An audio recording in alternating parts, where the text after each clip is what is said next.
If you've ever been to a hibachi restaurant, specifically Benihana, then you've probably had this luscious shrimp sauce. I'll be the first to admit that I always ask for extra to drizzle on top of rice, meat, seafood, whatever they are serving me. And of course, I have to take some home because leftovers.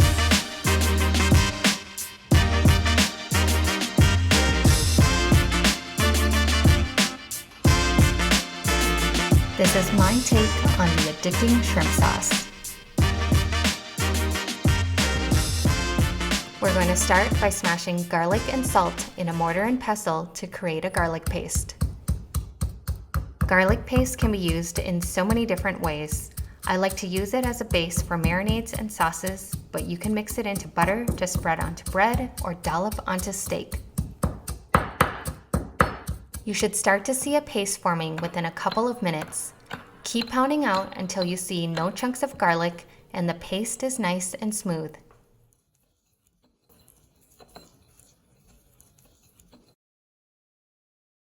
Scrape the garlic paste from the mortar and pestle and add it to a bowl with mayonnaise. I'm using a Whole Foods brand, but you can use QP, which is Japanese mayonnaise. Add oil. I'm using avocado, but any neutral oil will work.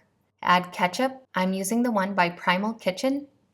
For any other brand of ketchup, I would add a little less sugar. Taste and adjust accordingly. Add onion powder and paprika.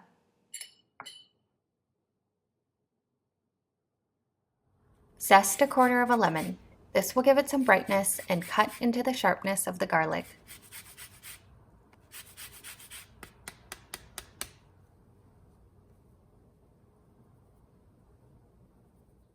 Mix everything together. I love using a rubber spatula for all of my cooking these days. I find that they are super easy to clean, and you can easily transfer food by scraping out into containers and jars. We're adding water to thin this out. I'm starting with about 1.5 tablespoons, stirring and then adding in a teaspoon at a time until I reach the desired consistency. The sauce should be runny enough to drizzle over food, but thick enough to coat the back of your spoon.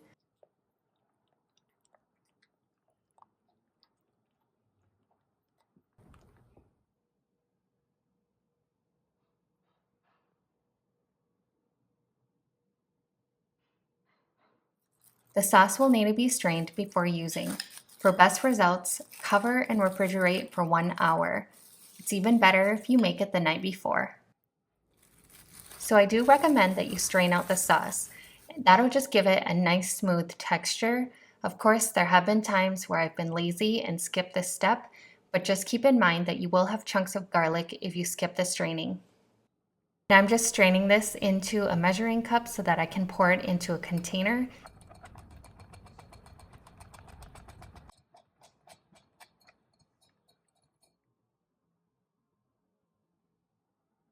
As you can see, the sauce is creamy and velvety.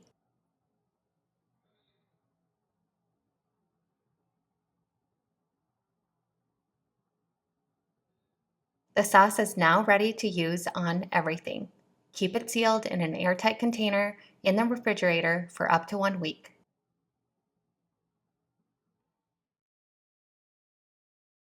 One of my favorite ways to enjoy the sauce is with shrimp and rice. I'll show you guys how to make that next. I'm keeping this super simple by seasoning the shrimp with salt, paprika, and black pepper. Stir to combine, set aside, and then chop half of a yellow onion. I had some left over from the other night, so no chopping for me today.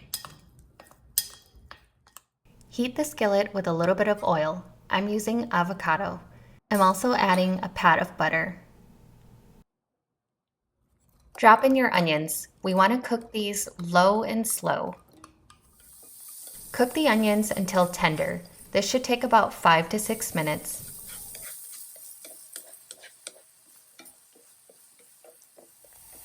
Add the shrimp and continue cooking for about 6 to 7 more minutes.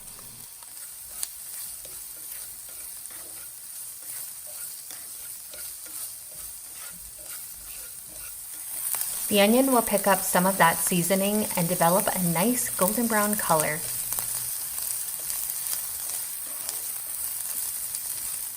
My rubber spatula is back to scrape up all of the bits. You can make this the ultimate hibachi feast by adding chicken, steak, and vegetables. I've always leaned toward the seafood combinations. My favorites are shrimp, lobster, and scallops. I'm using pretty large shrimp here. Even as they're cut up, they stay plump and juicy. Drizzle generously with sauce. Don't forget to serve some on the side. I've always loved condiments and sauces, so this is definitely something we keep on rotation. You can easily adjust the spice level by adding sriracha or cayenne pepper. You can also double or triple the sauce recipe to meet your family's needs. I hope you enjoy this recipe as much as we do. I'll see you on Instagram, Facebook, or in my next video. Don't forget to subscribe. Bye!